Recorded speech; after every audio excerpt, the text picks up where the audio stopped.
Rated PG.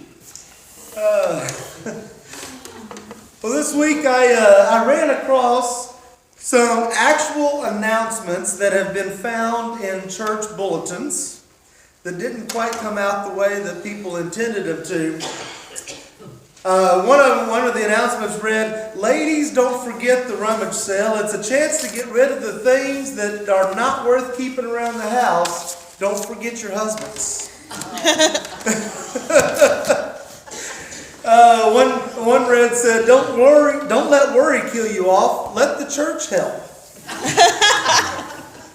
There's one that said, "For those of you who have children and don't know it, we have a nursery downstairs." One read, the sermon this morning, Jesus walks on water. The sermon tonight, searching for Jesus. One read, please place your donation in the envelope along with the deceased person you want remembered. And one read, potluck supper Sunday at 5 p.m., prayer and medication to follow.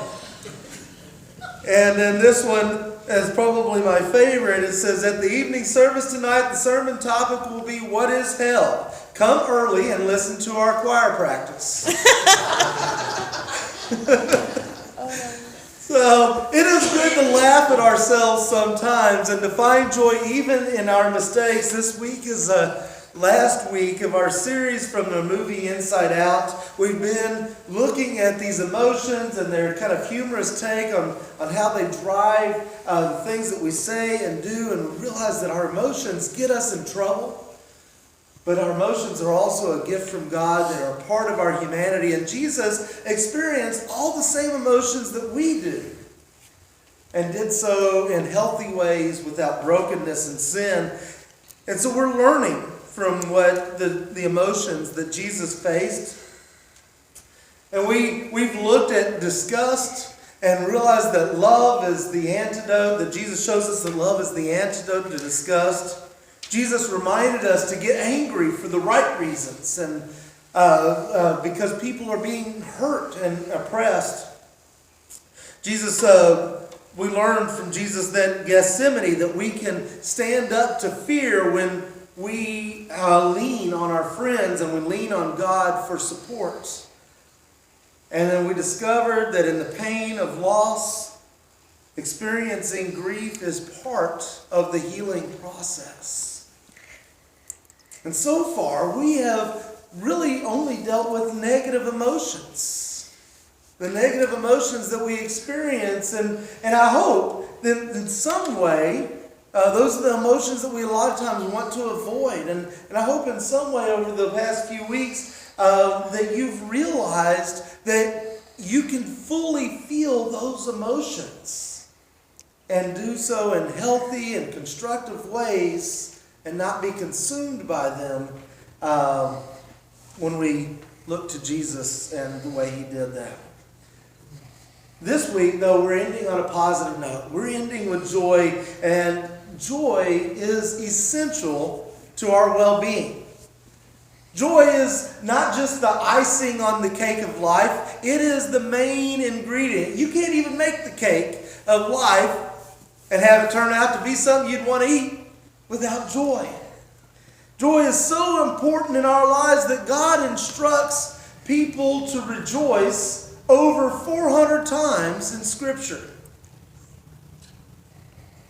It's an important thing, an important emotion and quality that we need to have. And the kind of joy that I'm talking about is not just the feeling that we get when life is going well. It's easy to be joyful when everything's going the way we want it to. But joy, we can experience joy. We can experience that deep, abiding sense of peace and hope, even in the midst of grief and fear in our lives. In fact, I would argue that it is often during these times of grief and fear that we find out the real depth of our joy. Jesus was described by the prophet Isaiah as a man of sorrows. And he was described as the man of sorrows because of the way that he was going to die and take on all of the burdens and the brokenness of the world in his life. But despite the seriousness, despite how serious his mission on earth would be, Jesus was a fun-loving, joyous guy. He was full of joy. And how do we know that Jesus is full of joy? Where's the evidence of that? Well, Jesus was the kind of guy that would keep the party going. About the time that everybody was ready to turn in because they ran out of wine, Jesus said, not only am I going to get us more wine, but it's going to be the best stuff you had all week. And he kept the party going at the wedding of Cana. Jesus had this kind of lighthearted banter and this back and forth we don't really necessarily pick up on when we read it. But when he talks to Nathanael finds out, he hears about Jesus from Philip, his friend, and he says, Nazareth? What good can come out of Nazareth? And Jesus doesn't get mad. He doesn't get upset. He's like, why are you talking about my hometown or anything like that? He turns around and he looks at Nathanael and he says, now there is an Israelite who tells the truth. Right? Jesus, and he won Nathanael over with that kind of banter. He found joy in the things that could be irritating to some of the rest of us. Kids. Right? The disciples were all kinds. They were complaining about the kids being too loud and too rambunctious and keeping Jesus from his serious, important work. And Jesus' response was like to play and to bless the kids. And then he looks at the disciples and says, if you want to see the kingdom, you need to be a little more like them. Right? And says, and he points to the kids and says, this kind of joy that these kids have is what we need to have in our own lives. Even in his times of teaching, Jesus was making jokes. Y'all don't realize this, but Jesus is making jokes when he's teaching. In first century Jewish culture, one of the ways to do humor was to make an exaggerated comparison. And we kind of do it today. Any of y'all remember Johnny Carson? And he would sit there and he goes, well, it was so hot in Los Angeles today. And everybody would say, how hot was it, right? And then he'd make some sort of crazy comparison about eggs melting on the sidewalk or something, right? And so Jesus would do that in his teaching. Like when he would make some reference to a splinter in a guy's eye while you have a log sticking out of your own eye. Or he'd talk about a camel going through the eye of a needle. He expected people were chuckling at the crazy absurdity of those images. I mean, look at it. If you really think about it, it's kind of a silly thing to think about. Jesus was such a joyful and kind of lighthearted, funny, lighthearted guy that there were a lot of folks that criticized him for it. A lot of folks thought that he had too much fun and that he was just a glutton and a drunk. Jesus' joy was attractive to people. It was infectious and made people want to be around him, to hang out with him, to have him over for dinner. If we think about it, if Jesus was a snooze fest, or a sourpuss, or a killjoy, then people wouldn't be like, clamoring to have him over and to hang out with him all the time. They wouldn't want to be around him. We all know people like that, right? Don't go looking at people next to you now. But we all know people like that. We know people that take life too seriously. We know people that are just full of doom and gloom. We know people that are complaining every time you ask them, how you doing? Well, my elbow, or whatever. And you see people and you experience people like that. And I would imagine that if we're honest with ourselves, we sometimes can be people like that. Right? We can find ourselves weighed down by all the stuff that's going on in life. And even if we don't say it out loud because we're afraid that people will think we're just killjoys all the time, we're still thinking it in our heads. And all the burdens and everything we saw in the news and everything we read on our Facebook feed and all the stress from work and all the stress from family and all the stress from everything else just steals our joy. We feel like droopy dog. Right? As the late, great Groucho Marx once said, it isn't necessary, you got to do your Groucho Marx, you got to get the cigar going. It isn't necessary to have relatives in Kansas City to be unhappy. So what can we learn from Jesus to keep life from stealing our joy? Where did Jesus find his joy? Well, first place, I think that one of the places that Jesus found his joy was in the little things around him. He looked around him and he saw the little things. He told his followers who were letting all of the worries of life rob them of their joy, he said, look at the birds, Jocelyn.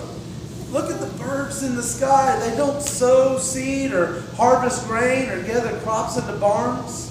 And yet your heavenly Father feeds them. Aren't you worth more than they are? Who among you by worrying can add a single moment to your life? Why do you worry about clothes? Notice how the lilies in the field grow. They don't wear themselves out with work. They don't spin cloth. But I say to you that even Solomon isn't dressed as good as they are. If God dresses the grass in the field so beautifully, and even though it's alive today and it's thrown in the fire tomorrow, then won't God do so much more for you? Jesus is saying, look, y'all, you're all weighed down with the worries of life. You're all worried about and burdened, and you're letting these things steal your joy. And just look around you. There was a sunrise this morning. There are flowers in the field. There are birds in the air. And if God's taking care of all of that, isn't God going to take care of you? Just noticing the little things in life can help us to, and being grateful and thankful for those things can help us to have our joy. The other night I was feeling kind of stressed out. I was having one of those days, where I'd gotten behind schedule and had lots of things that had come in and kept me from doing some of the work that I needed to get done, and felt kind of overwhelmed and kind of stressed. And I'm sitting there in the evening with the family, and I'm like doing this kind of, I guess I gotta get up. I gotta go work on my sermon about joy. And Megan looks at me. She just checks my attitude. She's just like, "Are you joyful?"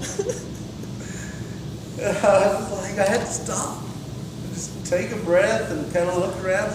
Yeah, I guess. I mean, I'm warm. We're warm. We're safe. We've got food. I got to cuddle with my kid. I got to talk to you about your day. I guess I got a lot of reasons to be joyful. But it took me a minute to kind of realize that. I had to look around.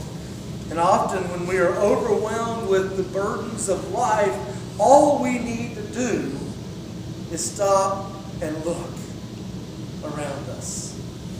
And we see that there are so many little things to rejoice in and to take delight in. Jesus also found joy in his faith community. Now, Jesus was a street preacher on the move. And so his faith community didn't look like ours does. Like here. His faith community consisted of his disciples that traveled with him and the houses that he stayed at along the way, like Mary and Martha and Lazarus' house. But that community of faith, they lifted each other up, they built each other up, they encouraged each other. I can imagine in my head like they would have these kind of inside jokes after a while of being together. And in the middle of the night, Peter gets up and he stubs his toe and dang it! And they're like, oh yeah, there goes Peter, the rock. Right? You know, they had these inside jokes. They had this way of lifting each other up, of holding each other accountable, of encouraging each other and being there for each other. And Jesus celebrated their success and celebrated in their life. And there was one occasion that he sent out a whole bunch of them, 72 of them he sent out in pairs to go out and to these areas and try their hands at evangelism. Kind of learn that firsthand. And they came back with so many stories of success. And he was encouraged. He was so encouraged. And it says that he overflowed with joy from the Holy Spirit. The literal Greek translation is that he jumped with joy. Researcher, when we have our community and we rejoice, and he didn't just rejoice in the fact that they were successful, he rejoiced in the fact that they were fulfilling the calling that God had put in their lives at that time. They were supportive, and he found his joy in them. Researchers have found that meaningful relationships are the number one indicator of a joyful life. Meaningful relationships. We are in this journey of life and faith together. We are lifting each other up. We are consoling each other. We are celebrating together. We are crying together. We are there to bring joy to one another. We need each other and need to be present with one another in joy. And so Jesus found joy in the little things around him. He found joy in his faith community. But most importantly, Jesus found joy in his relationship with God. Throughout his ministry, Jesus stayed connected with God. No matter how busy he got, no matter what was going on, how many people were clamoring for his attention, Jesus always made time to get by himself with God. One-on-one. He knew there was no way that he was going to keep up with all these demands if he didn't stay connected with God. That was essential for him. And it was so essential for him that when he got to the last night, his last meal with the disciples, and he's sitting there, and in John, if you read John, half the book is, it seems like half the book of John is just that last meal. All the instructions that Jesus, last minute instructions that he wanted to give him before he died. And he is sitting there giving them instructions, and one of the last things he says to them is like, if you don't take anything else with you, take this. I am the vine in God's vineyard, and you are the branches. If you stay connected with me, stay connected in my love, abide in my love, just in the same way that I've stayed connected with God and abided in God's love, then you will produce much fruit. And if you don't, you're not going to do anything. And then he says this, he says, I have told you this so that my joy may be in you and your joy may be complete. All those instructions, stay connected with God, abide in my love, so that my joy may be in you and your joy may be complete. So Jesus found joy in the little things. He found joy in his relationship with the faith community and with the people around him. And he found joy, most of all, in his relationship with God. In the book, The Passionate Jesus, Reverend Peter Wallace writes this. He writes, living in the joy of Jesus more than anything means having so much Jesus within us. So much of God's love filling us that we cannot help but share it with others.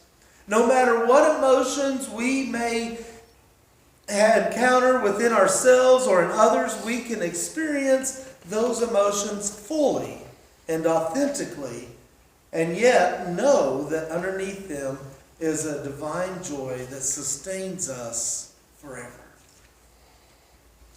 And y'all, I tell you these things so that Christ's joy may be in you and your joy may be complete. Let's pray.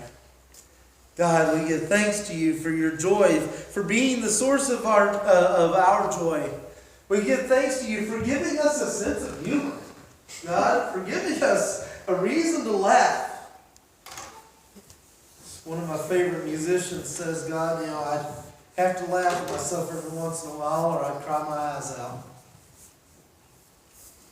We pray, God, that you will continue to remind us to take life at its fullest, to live life authentically, to experience all of our emotions, but most of all, to remain in you, to abide in your love, so that our joy may be complete. In your Son's name.